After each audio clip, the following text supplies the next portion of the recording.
What is good, everybody? It's your boy Randy Anderson here with another episode of Unofficial Referees. So pretty much, I just want to let you guys know it's a quick little update.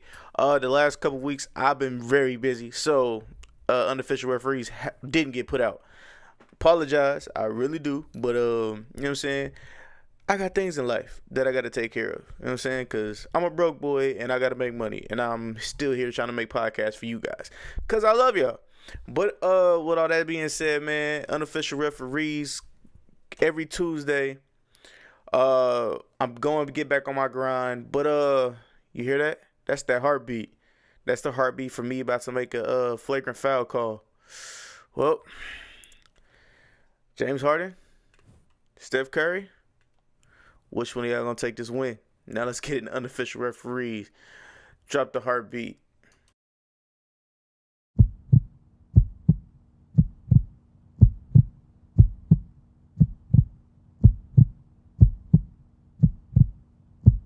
I need help. All right, y'all ready for Unofficial Referees? Let's talk about it. All right, boom. Let's start the Unofficial Referees, man. So let's talk about Kevin Durant and his I guess let's talk about the victory that the Golden State Warriors pulled out for Game 6, man. Let's talk about that. So yeah, what did you guys think about the Game 6 victory for Golden State, man? Did you guys think Golden State was gonna lose it, or was it a surprise that they came back? Lauren, I'll let you go first. Not a shocker to me, man. Not a shocker to me. They just had to revert to who they were before Kevin Durant came to the squad. Now, they're not the exact same team that they were, but, I mean, they still have all the core pieces there. You know, you got Steph Curry, Klay Thompson, Draymond, Iggy, Sean Livingston. So, I mean, they got the pieces that were there before KD showed up. I mean, if you saw, as soon as KD went down, Steph Curry, somebody tapped him on the shoulder and was like, "All right, man, turn the lights back on." No, they was like, turn the lights back on. They was like, Steph, yeah, I'm gonna go holler at your wife. You better get to shooting. You stupid. You stupid. Draymond Green was already balling in the game. You know what I'm saying? Playoff Draymond has been different than regular season Draymond, for sure. But no, I'm not surprised. Now, I will say this one thing right here. If Houston don't win these next two games, it never was meant to be for them. It never was meant to be. I mean, I think what the interesting part for me, I ain't going to say interesting. This is the last game. That's a rough way to go out, man, because that's his last game. If they don't make it out of this series, that's the last game he ever played for Golden State. And look, let me. I'm gonna say this on record. I thought that KD made a biatch move when he went from OKC to Golden State. But God damn it, you winning. Don't let the media tell you need to go somewhere else to be the man. Stay where you are. Keep winning. If Golden State can afford you and everybody on the team can stay, stay on the squad. You don't need to go to the Knickerbockers or Brooklyn Nets or the Clippers. Just stay where you are. Stay where you are. Everybody made the sacrifices. Everybody needs to continue to make the sacrifices to win because they've already created a dynasty. They changed the way basketball is played in a lot of ways. So, I mean, just ride that shit till the wheels fall off. When I mean the wheels fall off, like, shit, somebody retires. And he's not talking about. Never mind, that was fucked up. Corey, go ahead. Oh man, so this is a shocking injury, man. Shocking injury. Shoot. So that they can still pull it out. I mean, shit, this team that went 73-9, so they can still pull it out. But man, it's fucked up, man. You had to come at this point, man. It was a good series. I like to see ultimate competition. I don't want to, have any handicaps between teams and different things like that. But it does kind of mix things up. It shit, now it's gonna be interesting. It's been an interesting playoffs. I mean, shit, I didn't expect Boston to really. I thought they would get it together, but their chemistry is just completely shot, man. They just got too many guys on that squad. Chemistry shot.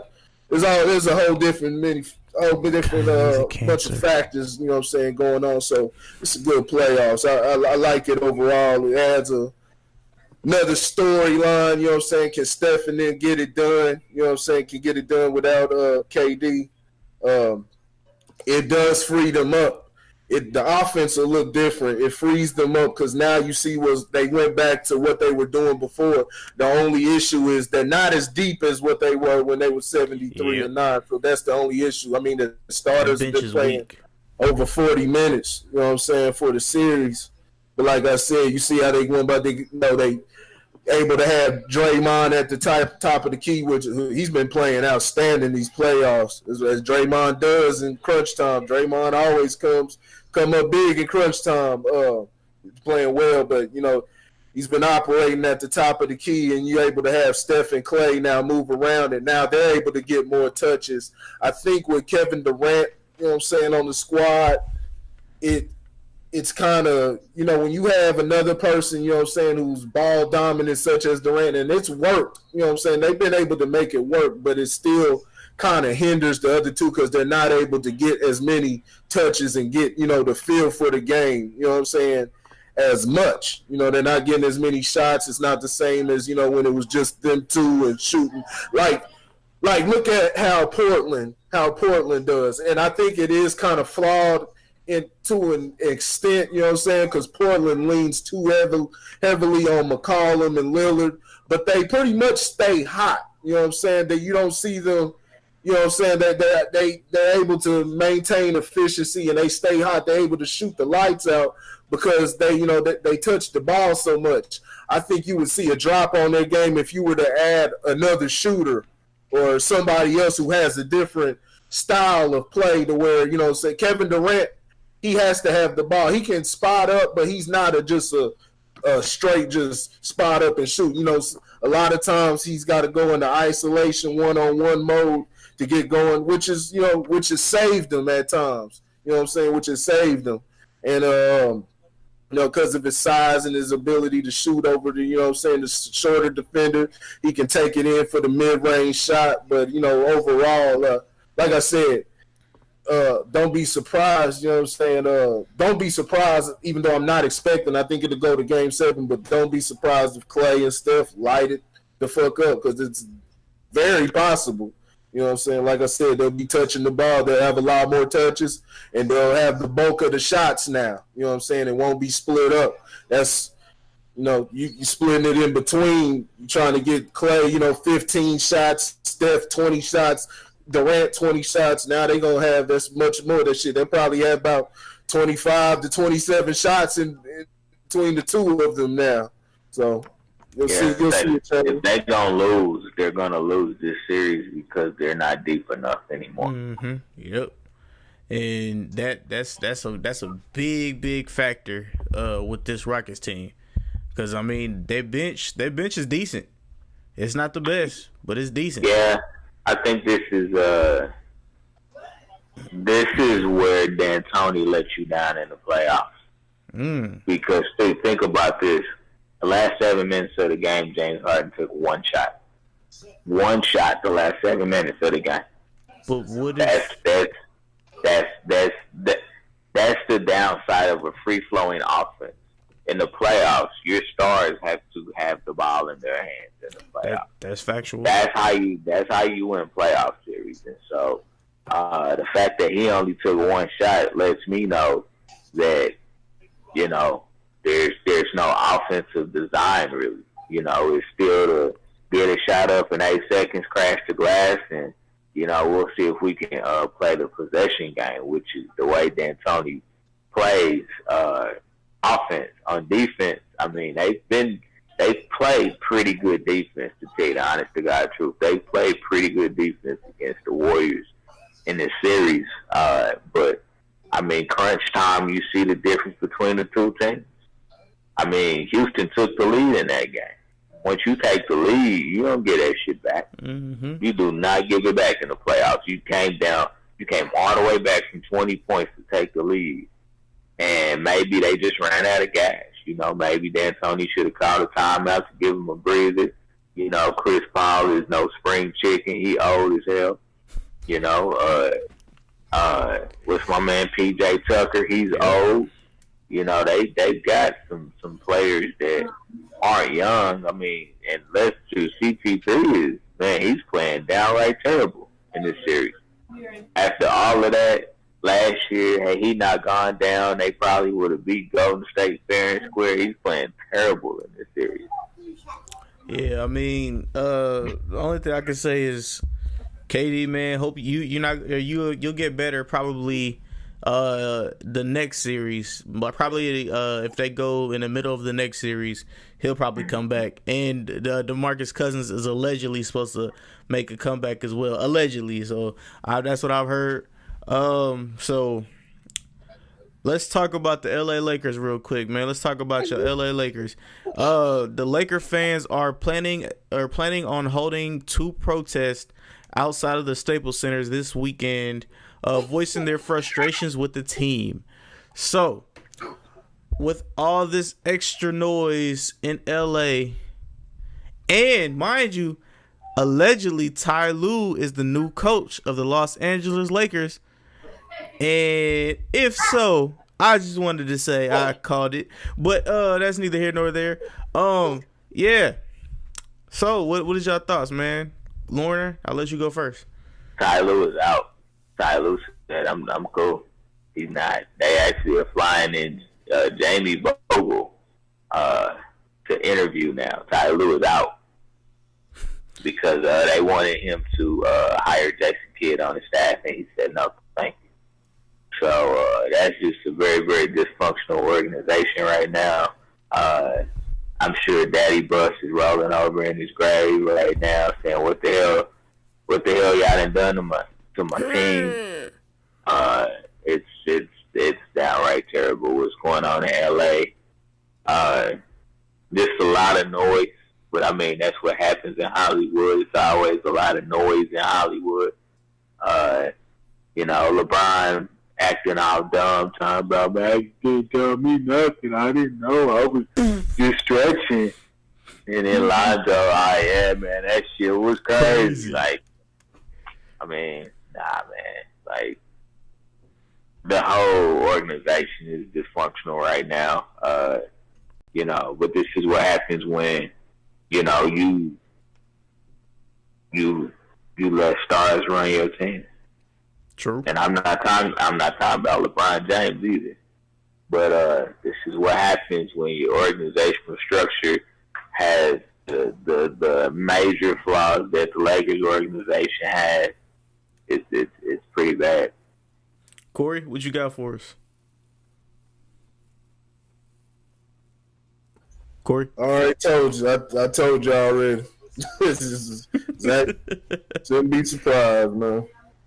Yeah, the new coach will be introduced Saturday. I think it's Kurt Rambis.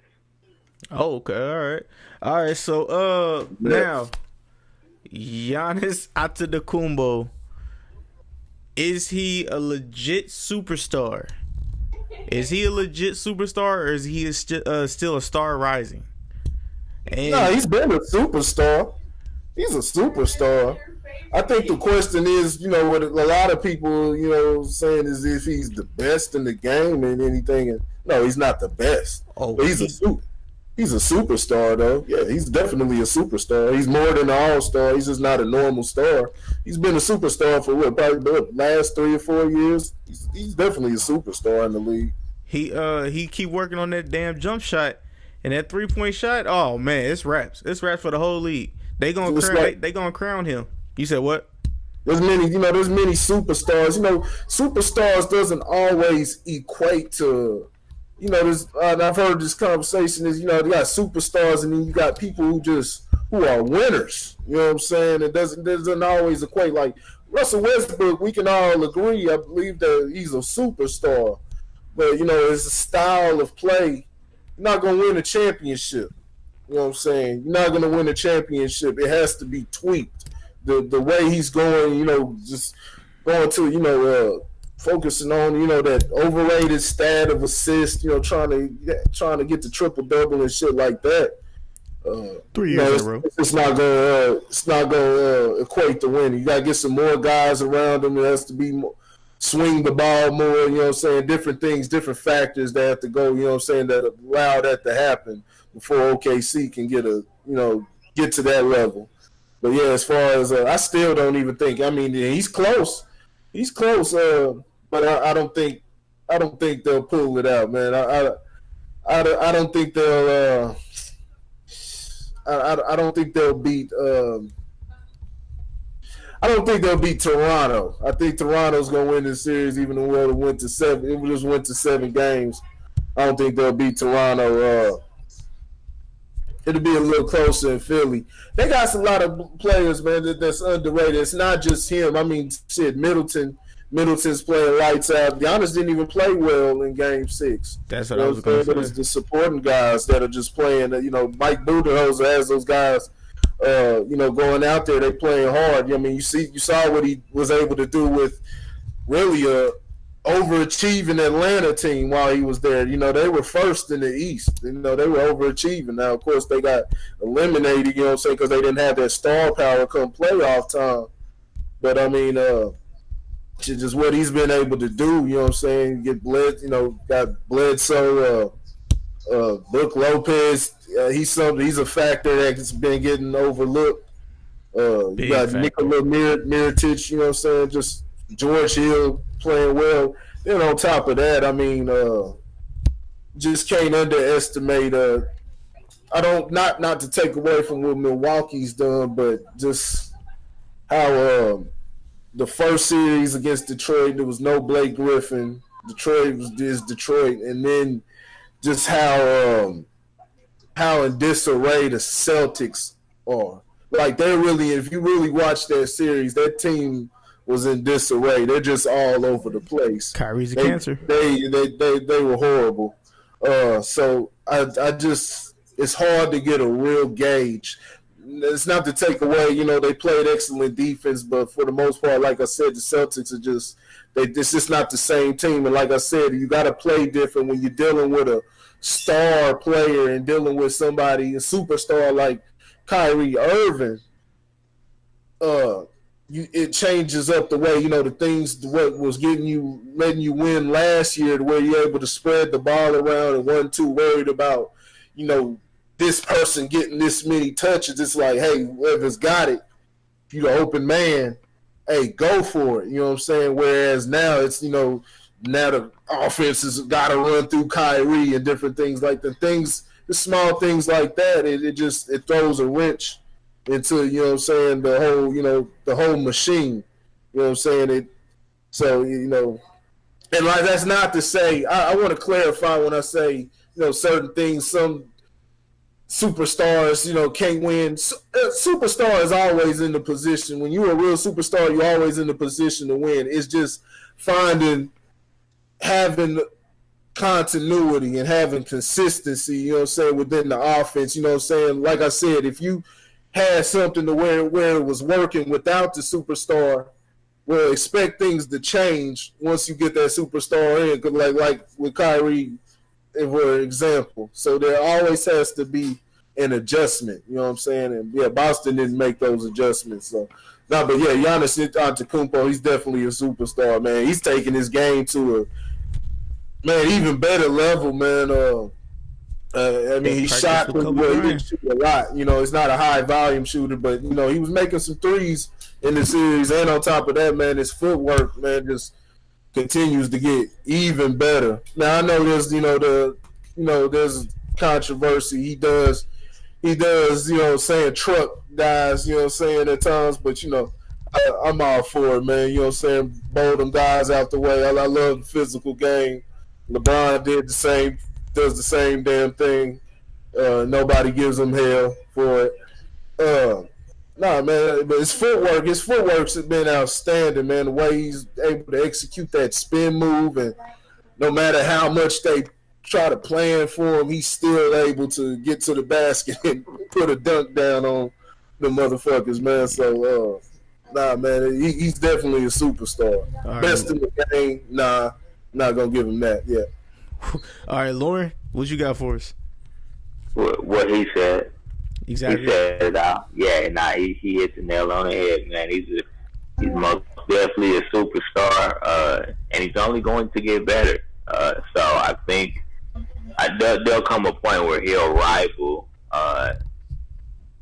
like a KD or something like that. If he can develop a consistent 3-point shot, maybe one or two more moves in the post, he'll rival KD,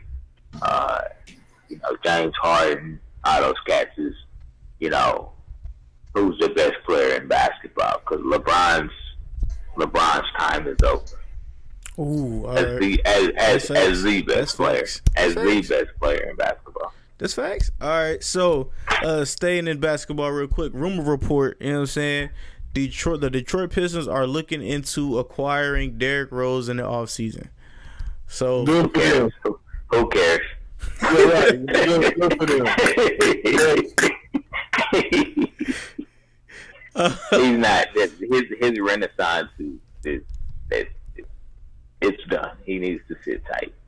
Hey, all I'm saying is that D Rose, man, I'm rooting for you. I'm always gonna root for you. All right, so quick game. You know what I'm saying? I think it was what did we call it?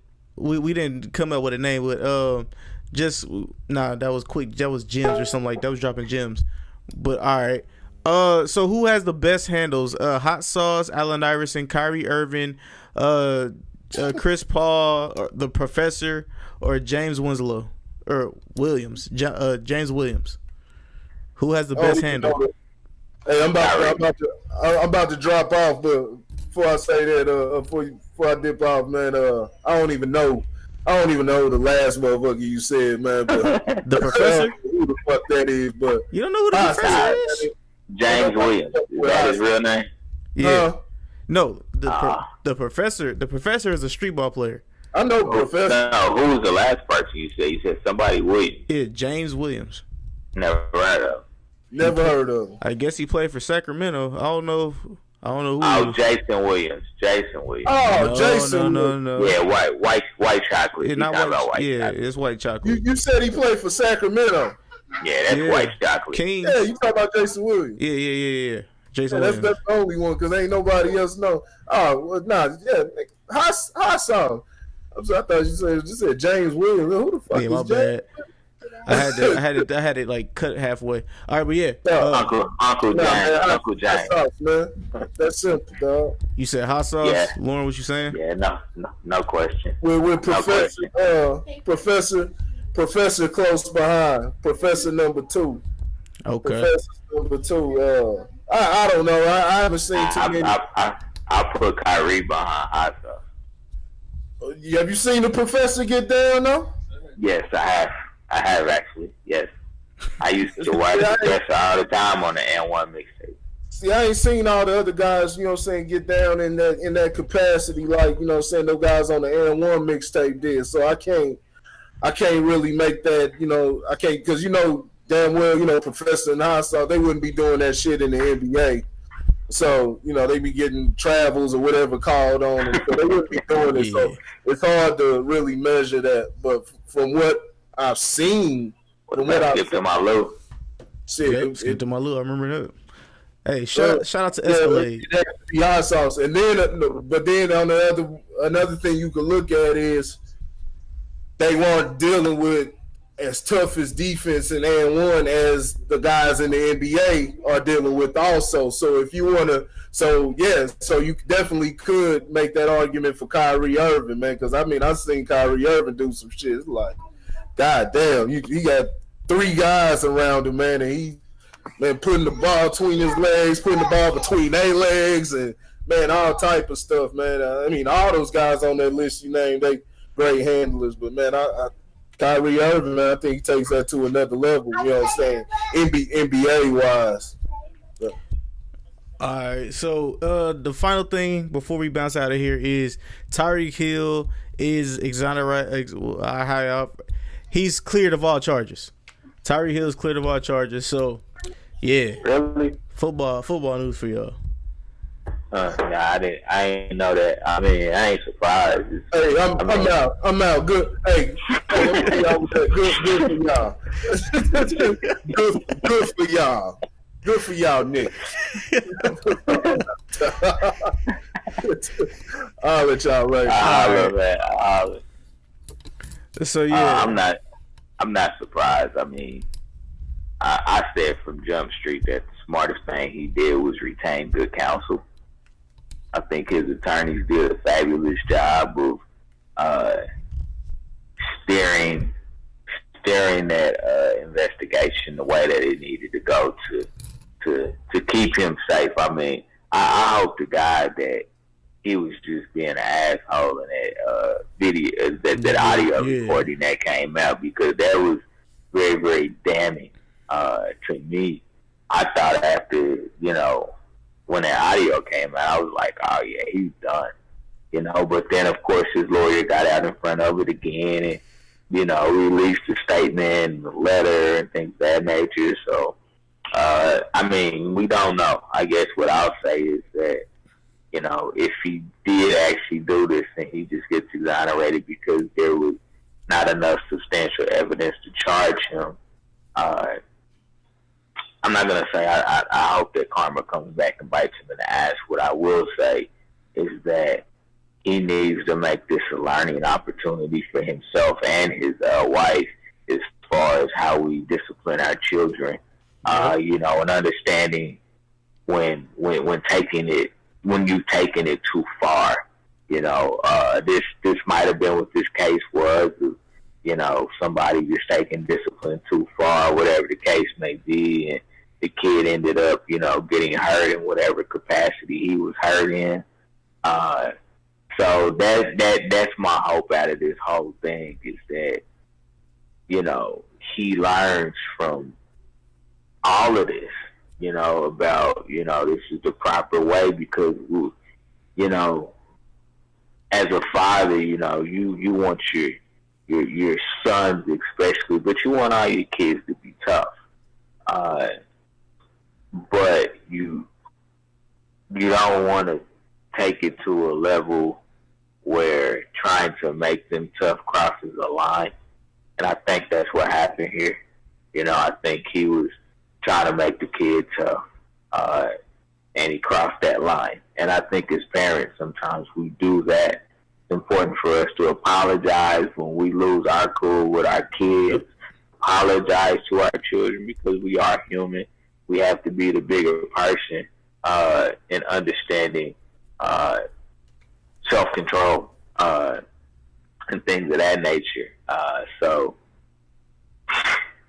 I mean, I'm not breathing a sigh of relief, because I think there's some things under the radar that really did happen, to that kid. So I'm not breathing a sigh of relief. I don't give a damn about football when it comes to, normal life. I don't give a damn who you are. What I'm saying? Be the best football player in the world. If you're abusive to your spouse, your child, or whatever the case may be, what I'm saying? It doesn't need to be a professional avenue for you to collect, millions of dollars when, you're being wrong behind the scenes. So I hope that he learns from this. I hope that the little boy is okay. If there's any counseling needed, definitely. Definitely. For everybody, there needs to be family counseling.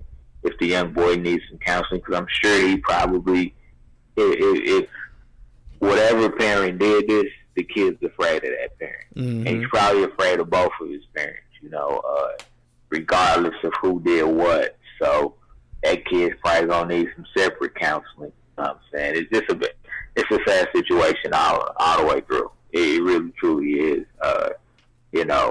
So, I mean, the justice system is what it is. It's here to serve justice. It's not always here to account for right and wrong, so to say, but just to administer justice. So, Good for him in that regard. That he's not in trouble. But I do hope that everybody gets some healing and some help from this. Yeah, and this is about to be a bad joke, but fuck it. I know all the Chiefs fans are going, oh, we keep Tyreek Hill. But yeah, so Tyreek Hill staying in Kansas City, you guys. He's gonna just be suspended for I think 6 games. But the last thing in the NFL that I have for you, everybody, is that a legend will be getting a documentary. Marshawn Lynch will be getting his own documentary. It's something Lynch, which is a terrible title, but I'm pretty sure it'll be worked on. But yeah, Marshawn Lynch is getting the title or getting the documentary. Shout out to Marshawn Lynch, you know what I'm saying? The legend, the Skittle legend, and all the other jazz. So if you ain't got nothing else, man, we can close out on Unofficial Referees. I'm gonna see if I can find the whistle, and we'll blow it out, man. Peace. See you guys. I'm gonna get back on the schedule, guys. I promise you guys, I'm getting back on the schedule. I just got other things going on right now that are a little bit we more. We on vacation, damn it. We work hard for y'all. We gotta take a vacation too, damn it. All right, man. Peace, you guys.